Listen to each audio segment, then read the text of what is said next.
Je suis le haut commandeur de la confrérie galactique des êtres de la lumière. Comment allez-vous, monsieur, qui se trouve à l'écran, qui s'appelle de votre nom Nour al-Alam? Il va falloir que je vous demande une chose.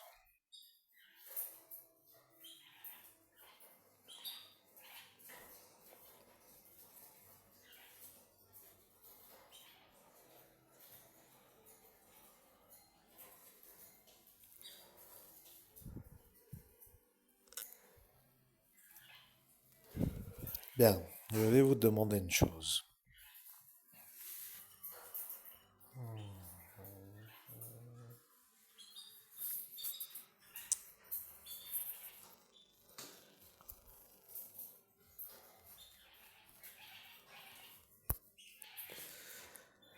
Je vais vous demander une chose.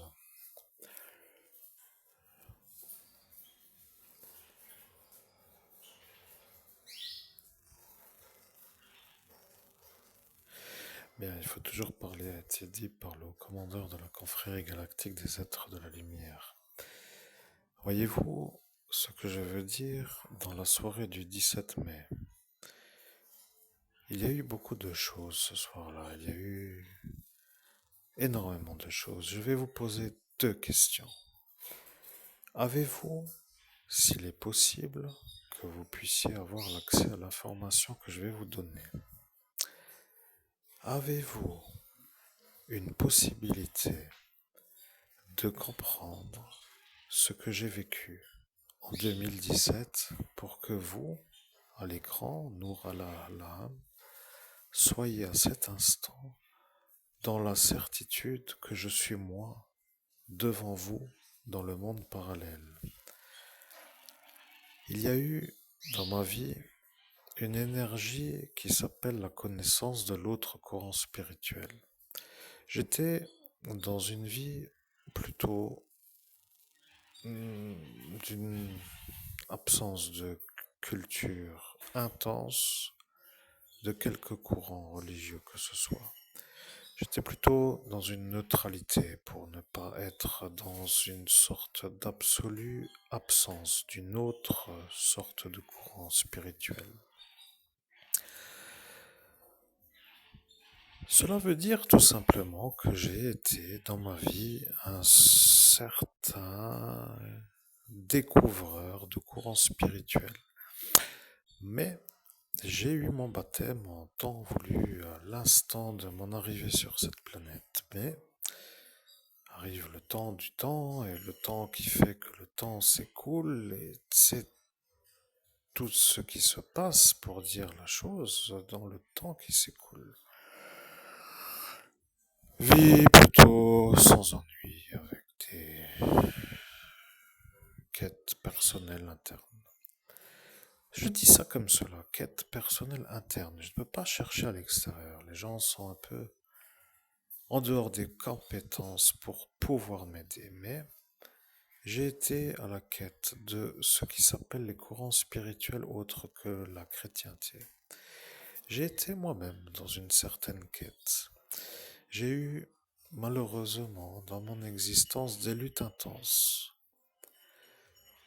Je dois dire que grâce à certains d'entre la communauté que vous étiez, vous, dans la communauté musulmane, j'ai eu une sorte de bonne sorte d'être avec des bonnes manières d'être en société pour se comprendre. Bon, cela veut dire tout simplement que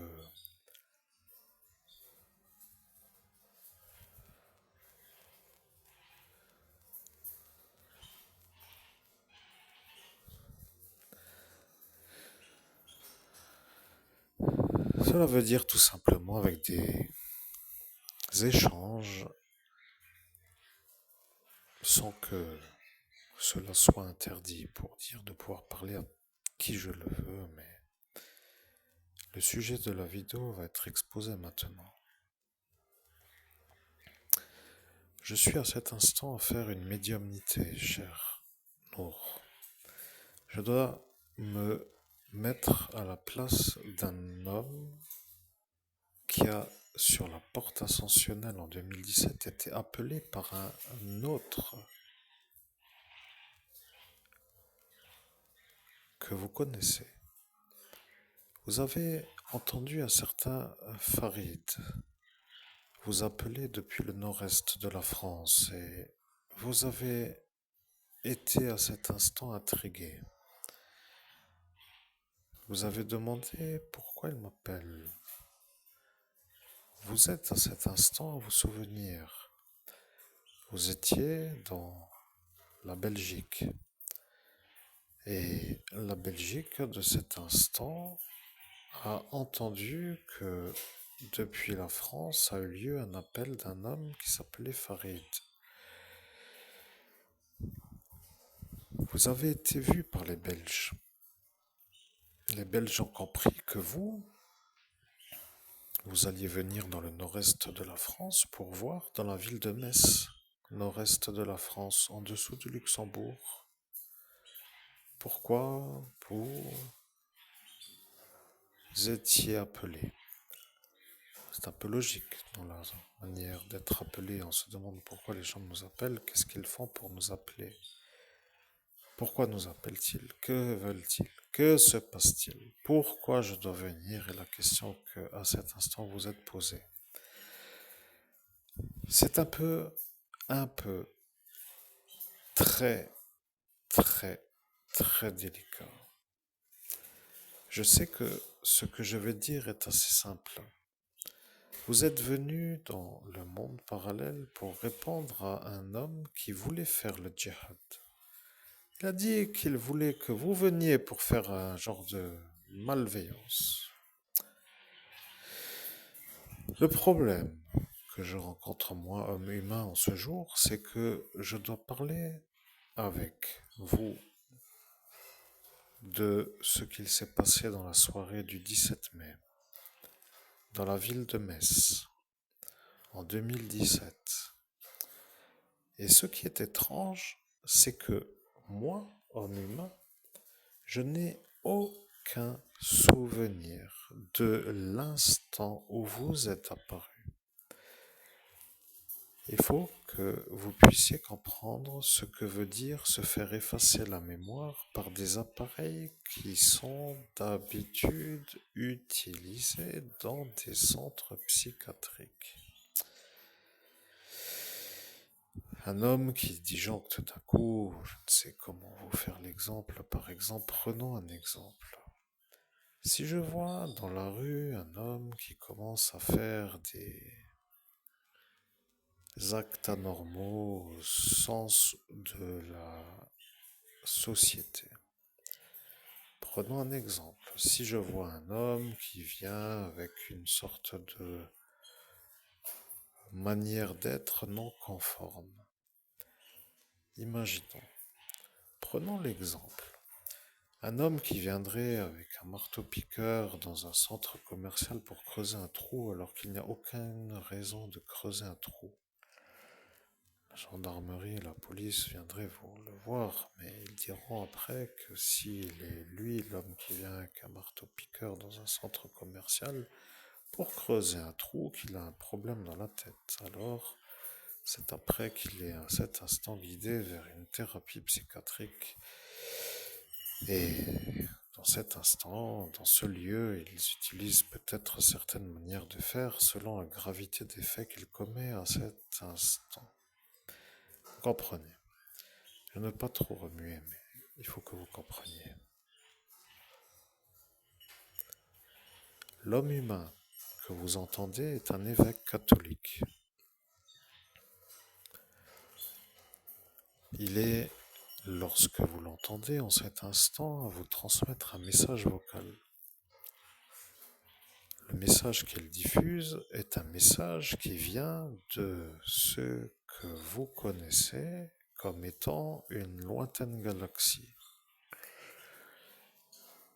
Moi, le haut commandeur de la confrérie galactique des êtres de la lumière, je fais à cet instant un message, car L'homme humain s'est fait effacer la mémoire 38 fois en une seule nuit, dans la nuit du 17 au 18 mai 2017, dans la ville du nord-est de l'Hexagone qui s'appelle METZ.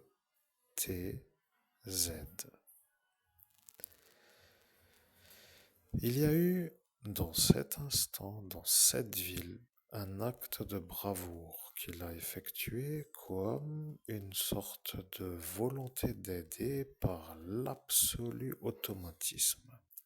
C'est comme de tendre la main à un homme qui a besoin d'être aidé lorsqu'il en a besoin. Il y a tant d'exemples à cet instant. Ce que vous pourriez valider est la chose que je vais vous demander. En 2017, dans la ville de METZ, dans le nord-est de l'Hexagone, l'homme que vous entendez par sa voix à cet instant a sauvé une enfant, petite fillette, de la communauté musulmane de la morsure d'un cobra royal avec une certaine manière d'être vu par le public.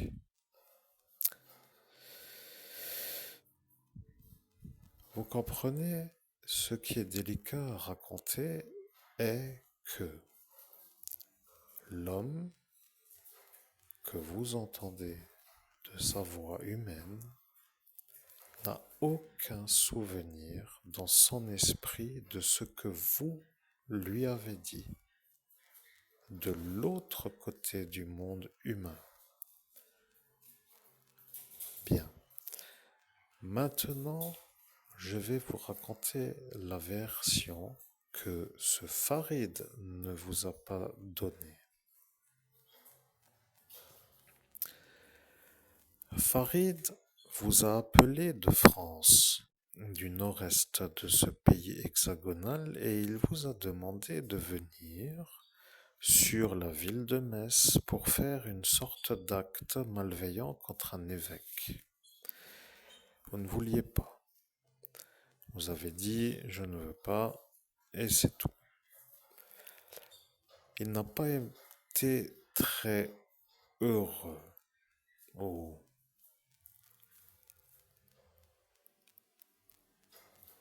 satisfait de vous entendre dire « je ne veux pas ». Mais il vous a appelé. Moi, le haut commandeur de la confrérie galactique des êtres de la lumière, je vous vois. Et lorsque vous, depuis la Belgique, vous êtes à cet instant à l'entendre, vous appelez pour que vous veniez dans la ville de Metz avec une sorte de volonté de faire ce qu'il a lui-même nommé le djihad contre un évêque catholique, c'est que vous n'avez pas voulu. Vous saviez que vous étiez à cet instant vu par les Belges. Les Français vous ont vu aussi. L'homme humain, Christophe Albert, ne sait même pas le sujet de la vidéo. Il est à cet instant dans une médiumnité avec moi, le haut commandeur de la confrérie galactique des êtres de la lumière, et il ne sait pas pour quelle raison le message est à cet instant à se diffuser.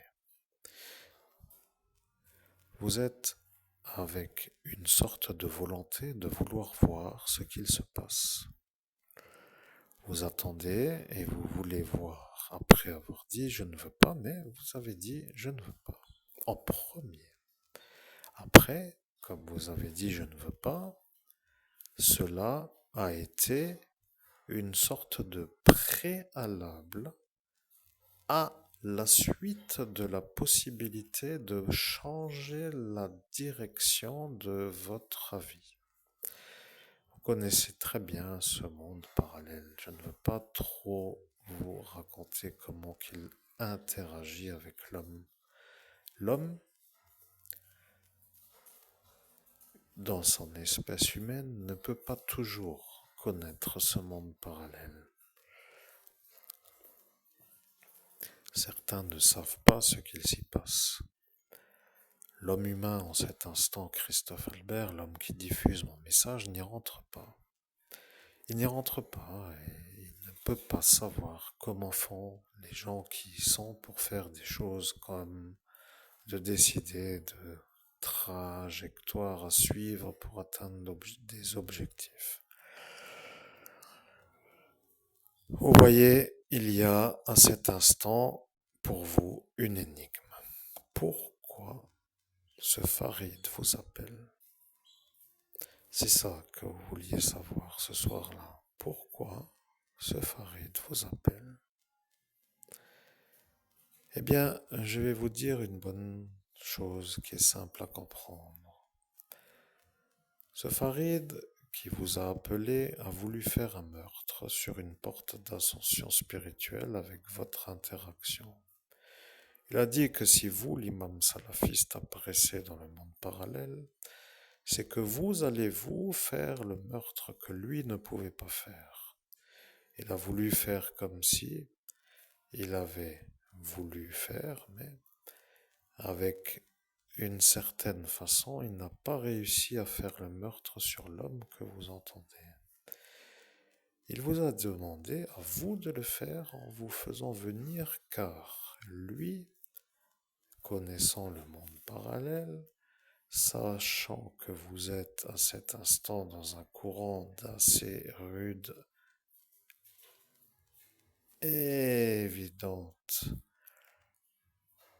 action contre les chrétiens de cet instant, est avec une volonté de faire comme lui pense que vous feriez.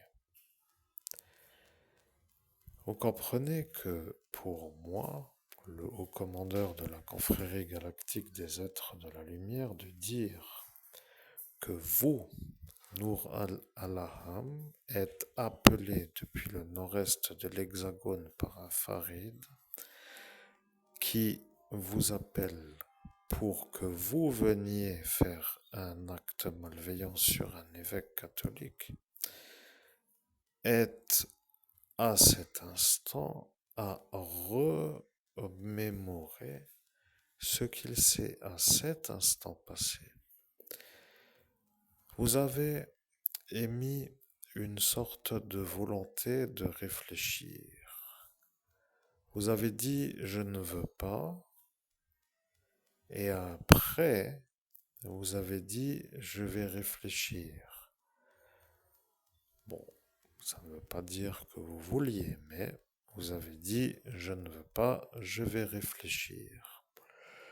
Ce qui est pour ce Farid une sorte de non-aboutissement à sa prévision de votre interaction. Il a cru que vous n'alliez pas dire non et que vous n'alliez pas réfléchir.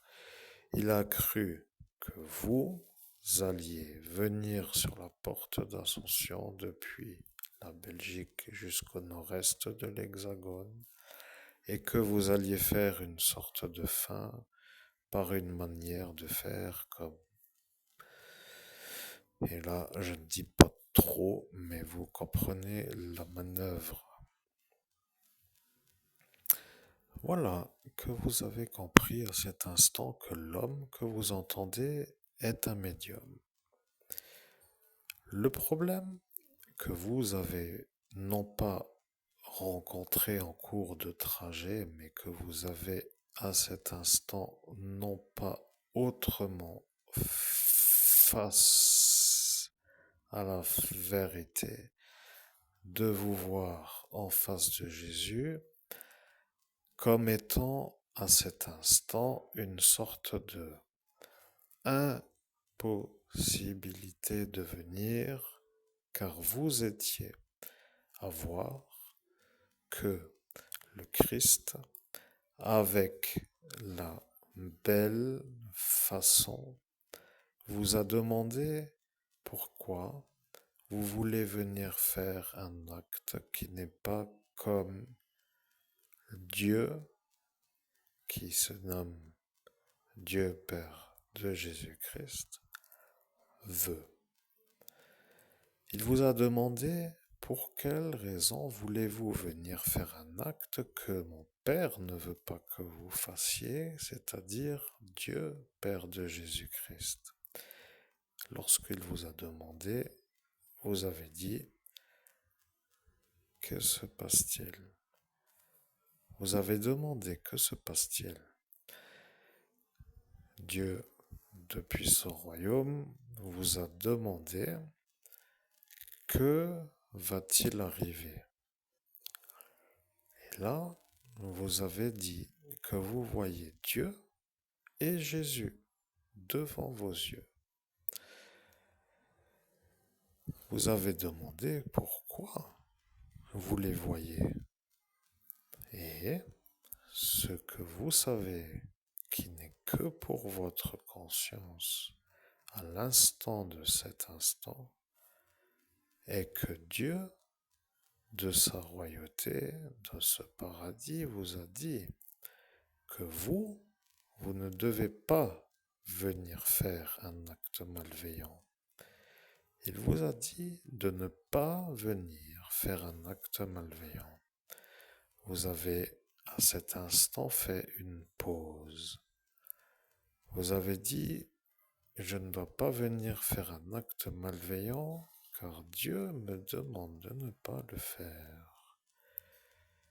Vous avez à cet instant vu le monde du paradis se rapprocher de vous.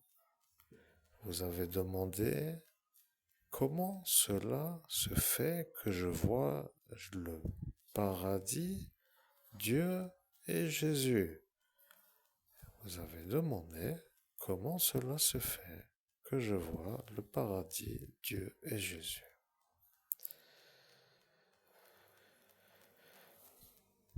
Je suis le haut commandeur de la confrérie galactique des êtres de la lumière et je sais que à l'instant où je vous le dis, vous vous demandez qui je suis par rapport à Dieu.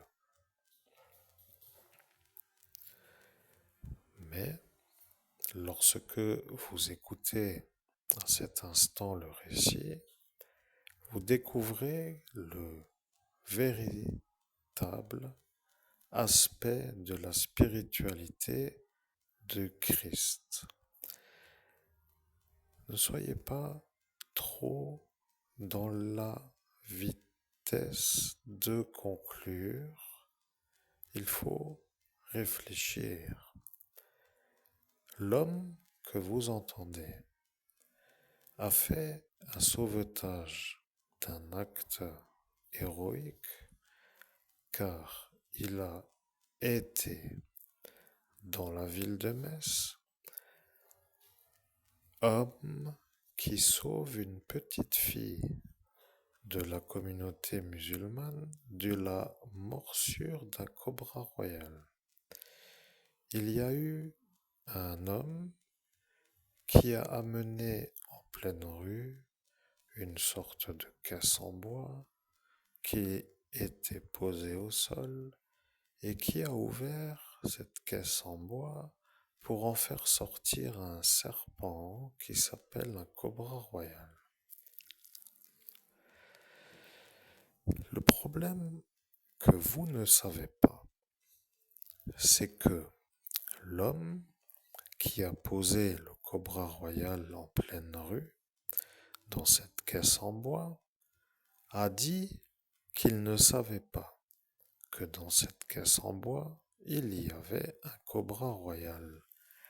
Mais lorsqu'il l'a posé au sol et qu'il a ouvert la boîte, il a tout de suite été à la fuite car il a à cet instant compris que ce qui allait en sortir allait être pour l'homme que vous entendez la fin de sa vie.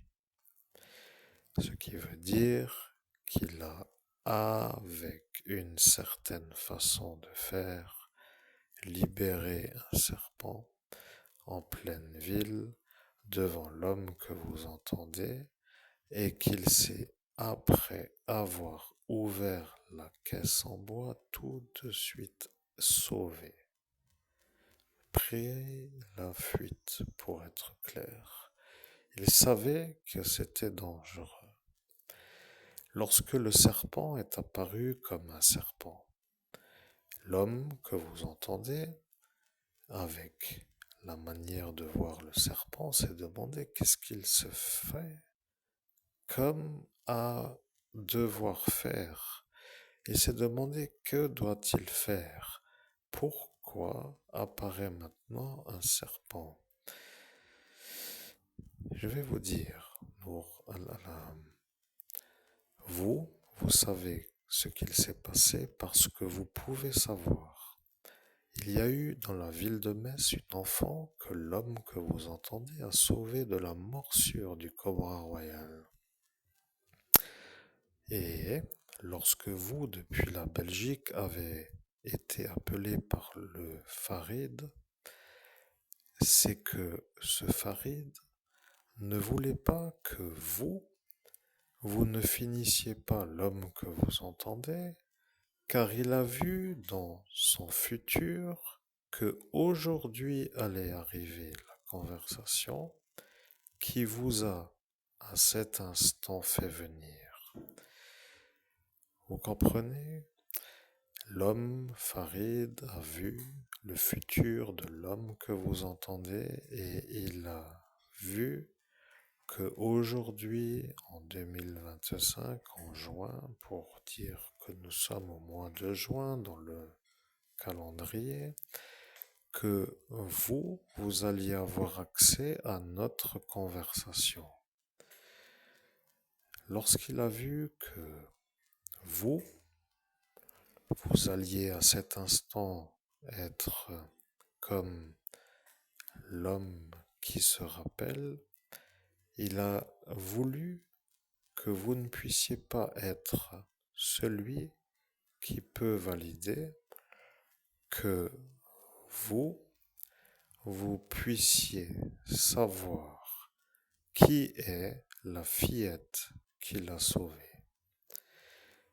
C'est vrai que pour les musulmans dans la communauté, il est assez facile de savoir qui est qui. C'est une sorte de bouche à oreille qui se met à l'œuvre. Savez-vous que la fillette qui allait être mordue du cobra royal est une fillette qui a été à cet instant vue comme une enfant qui ne pouvait plus bouger, car elle était devant l'homme que vous entendez pris d'une frayeur absolue, immobile devant un serpent. Elle avait une sorte de impossibilité à se déplacer, prise d'une frayeur absolue, pétrifiée. L'homme que vous entendez lui a posé 2 questions. Il a dit « Comment tu t'appelles » Il n'a pas donné de réponse. Elle a dit « Il y a un serpent ». L'homme que vous entendez a dit « Oui, c'est vrai, il y a un serpent. Où est ta maman ?» Et elle, qui à cet instant a entendu « Où est ta maman ?» a dit « Là ». Elle l'a montré du doigt et elle a dit « Elle » avec le foulard sur la tête. Et l'homme que vous entendez a dit « Elle » avec le foulard sur la tête qui est avec la robe longue. Et elle a dit « Oui ». Alors, l'homme que vous entendez a dit « Écoute, tu as peur du serpent, je vais te faire partir en courant tout vite. Tu vois ta maman où elle est ?» Et là, elle a dit « Oui ». Et il c'est-à-dire l'homme que vous entendez, a dit, je vais te mettre donc dans la direction de où est ta maman et je vais te pousser dans le sens de la trajectoire pour te projeter comme si je te poussais pour courir tout vite du dos pour que tu sois tout de suite à la course rapide jusqu'à elle. Et là, elle a dit oui. Et l'homme que vous entendez lui a mis les deux mains sur le dos et a dit à trois, tu cours tout vite et tu vas chez elle. Et à trois, il a fait une projection de ses deux mains qui étaient dans son dos pour la propulser dans la direction de sa maman et la fillette a couru jusqu'à elle. Le serpent a à cet instant vu le mouvement devant ses yeux et il a pris une sorte d'élan et il a lancé son corps vers l'enfant. Mais elle était déjà loin pour dire dans la projection.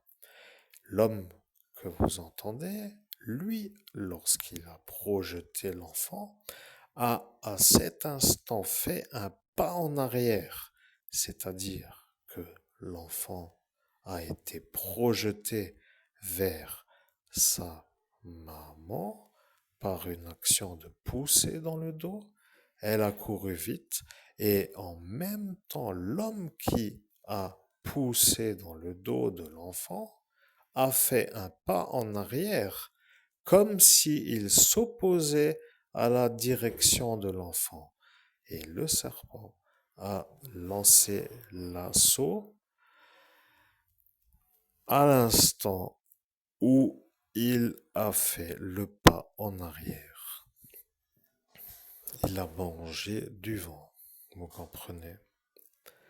Ce qui veut dire que pour vous, homme Nour al-An'am, qui pouvait savoir qui est l'enfant dans la ville de Metz qui a été mordu ou pas mordu plutôt, est une chose assez simple à faire puisque avec les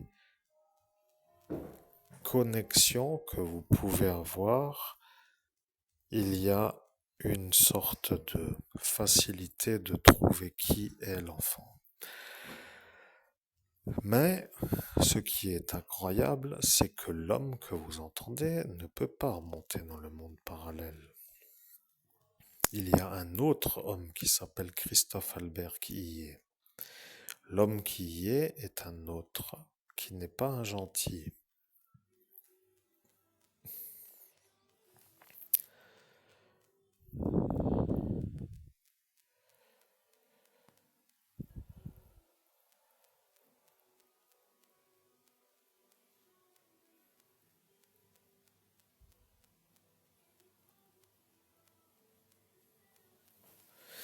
Bien, l'intrigue est levée.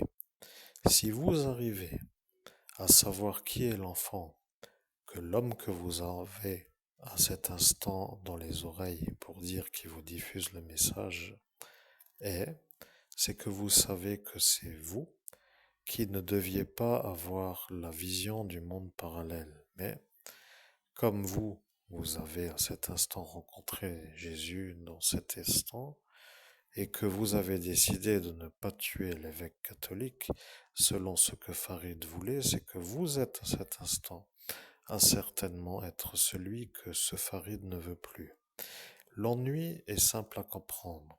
Nous parlons à cet instant de ce sujet qui n'est pas trop une sorte de sujet qui plaît, mais qui se trouve être pour vous une sorte d'énigme. Vous voyez, vous êtes à cet instant à rendre une certaine façon d'être compris. Vous expliquez que le djihad est une sorte de guerre avec une proportion de différents paliers comme des actions différentes à diverses façons de faire. Mais ce que je vais dire est simple. Lorsque vous avez été appelé par ce Farid pour faire la volonté de Farid et que vous n'avez pas voulu la faire, que vous avez réfléchi et que après avoir réfléchi, vous avez à cet instant rencontré Dieu, Père de Jésus-Christ et Jésus-Christ, que vous avez à cet instant décidé de ne pas venir faire l'acte malveillant de tuer l'évêque catholique sur la porte d'Ascension, c'est que à cet instant, vous êtes à comprendre que vous devenez pour ce Farid celui qu'il ne veut pas. Maintenant, je vais vous dire une chose. Le monde parallèle n'est pas toujours beau. Et ceux qui savent que le monde parallèle n'est pas beau le savent parce qu'ils y rentrent. Vous, qui ne savez pas quel est le Farid dont nous parlons, se trouve à cet instant à se poser la question: qui est Farid? Et la véritable intrigue de la façon dont je projette la manière d'analyser est que lorsque vous aurez la connaissance de l'enfant qui a été sauvé de la morsure d'un cobra royal dans la ville de Metz, dans la nuit du 17 au 18 mai 2017, et que vous saurez qui est la fillette, la maman à la fillette pourra vous dire qui est Farid. C'est comme cela que vous pourrez à cet instant savoir qui il est. Parce que si je vous dis qui il va à cet instant apparaître, car le nom qu'il a est une sorte de magie noire. Je sais que pour nous, qui savons que certains utilisent des magies pour être tout de suite dans une trajectoire, par le nom, est une sorte de problème. Il faut que vous puissiez vous connaître qui il est. Et le véritable intérêt de cet instant qui s'appelle aujourd'hui, nous, pour dire la chose, et que vous pouvez savoir qui est elle, la fillette. C'est ça qui va vous permettre de rester dans la bonne alignation. Car vous savez que vous avez vu une sorte de malheureuse façon de vouloir faire, une sorte de, comment pourrais-je le dire, force de la nuit, pour dire la chose. Et lorsque vous êtes à cet instant à vous en souvenir, vous vous dites que vous n'avez pas l'identité de l'homme qui vous a fait venir, car vous l'avez entendu vous appeler, mais vous n'avez pas entendu qui il est. C'est ça qui va devoir à cet instant être analysé. Je sais que vous pouvez savoir parce que vous êtes assez fort pour le faire. Pour quelle raison l'homme que vous entendez ne peut-il pas vous le dire dans ce monde parallèle? Tout d'abord, il n'y rentre pas. Lorsqu'il y est, il ne peut pas agir car il n'a pas l'action de ce qui s'appelle le mouvement.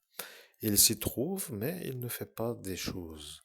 Vous comprenez que l'homme que vous entendez est dans le monde parallèle un homme qui est évêque catholique, mais qui ne fait rien, parce qu'il ne peut pas se déplacer, car il y a eu une sorte de malveillance pour qu'il ne puisse rien y faire, parce qu'il dérange par sa lumière.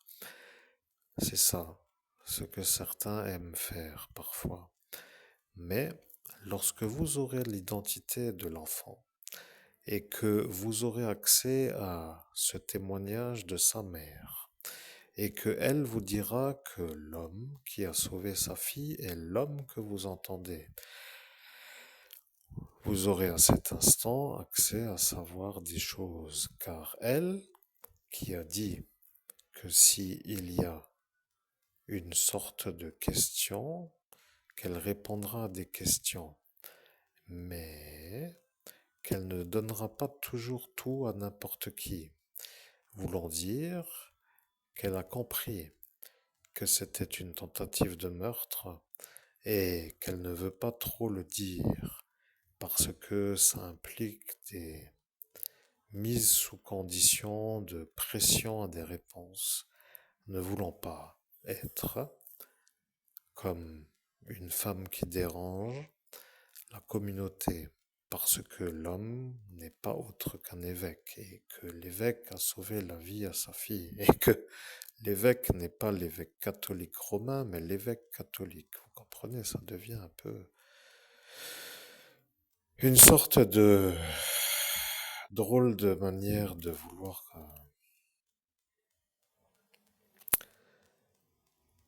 faire les choses d'une manière simple. Ça devient un peu très compliqué. Je vais devoir faire court. Nous devons arrêter à cet instant la vidéo car vous avez entendu des clés qui bougent sur une porte.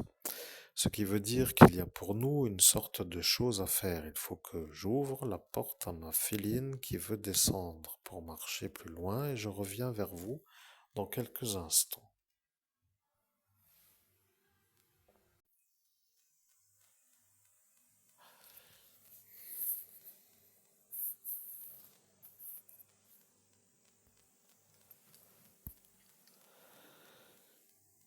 Je suis le haut commandeur de la confrérie galactique des êtres de la lumière, j'augmente la qualité du récit et je conclus.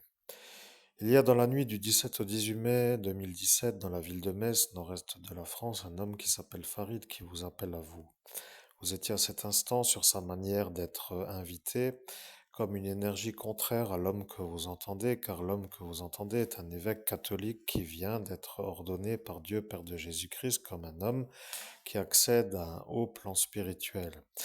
Vous, depuis la Belgique, vous êtes appelé par un Farid qui, depuis le nord-est de la France, vous invite à venir pour que votre présence à cet instant sur la porte, qui est à cet instant vue comme contraire à son énergie, devient pour vous une sorte de manière de vous pousser à l'acte malveillant.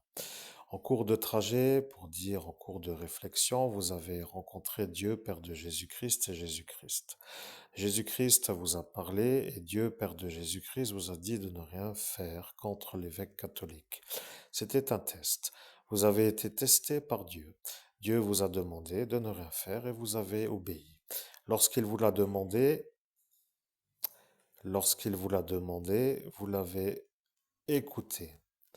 Lorsque vous avez écouté, vous avez été vu comme un obéissant et il vous a donné la vision du monde qui s'appelle la façon dont Jésus vous a révélé une manière d'être dans ce monde de la lumière. Il vous a demandé si vous voulez être un évêque. Et vous avez dit que vous ne pouvez pas car vous n'êtes pas baptisé. Vous avez dit que vous ne pouvez pas être un évêque puisque vous êtes l'imam. Et lorsque vous avez dit que vous êtes l'imam, Jésus a dit que dans ce cas, ça deviendra difficile puisque pour un imam, qui dit que tout le temps étant la crucifixion l'ennui, devenant l'absolue impossibilité d'être dans le monde de la lumière, devient l'impossibilité d'y être. Jésus vous a fait demander une chose. Il vous a dit, est-ce que vous m'aimez? Vous avez dit oui. Vous avez dit, dans ce cas, pourquoi vous ne dites pas que la crucifixion est une sorte de certitude? Vous avez dit que les imams ne le disent pas, car dans le Coran, il est écrit qu'il n'y a pas eu la crucifixion. Et lorsque Jésus vous a vu, il s'est demandé pourquoi vous dites qu'il n'y a pas eu la crucifixion, puisqu'il est devant vous et qu'il vous parle comme si vous étiez à cet instant dans un haut plan. Mais, à l'instant, vous ne saviez pas si c'était vraiment une sorte de magie ou non. Vous avez dit qu'il faut que vous soyez sûr que ce n'est pas une magie, car il y a des gens qui font des visualisations pour faire des erreurs, des gens qui les croient. Jésus vous a demandé, que va-t-il arriver? Vous avez dit, je ne peux pas le dire car je ne suis pas vous. Lorsque Jésus vous a demandé, il a entendu la réponse et il a dit, vous n'êtes pas moi, mais je vous demande si vous êtes vous. Et lorsqu'il a demandé, je vous demande si vous êtes vous, vous avez dit, je suis l'imam salafiste. Et Dieu, Père de Jésus-Christ, a dit que l'imam ne peut pas être un homme qui est pour Jésus-Christ, car dans le Coran, il n'y a pas la rationalité de la crucifixion résumée. Oui, ce sont des phrases qui ne plaisent pas au médium car il s'énerve de voir des phrases qui ne sont pas comme lui voudrait les faire. Il commence à trouver ce langage comme anormal. Vous comprenez que l'homme humain, Christophe Albert, est un homme qui est devenu médium, qui est devenu comme énervé de la manière dont sont faites les phrases, car à l'instant où il est aujourd'hui, en 2025, il se trouve énervé de cette façon de faire les phrases qui ne sont pas à son niveau d'intelligence comme elles devraient être. Vous voyez, ça devient comme un parler d'une faiblesse intelligente pour dire non comprise par son cerveau, car. Et voilà qu'il est énervé maintenant de ce dos.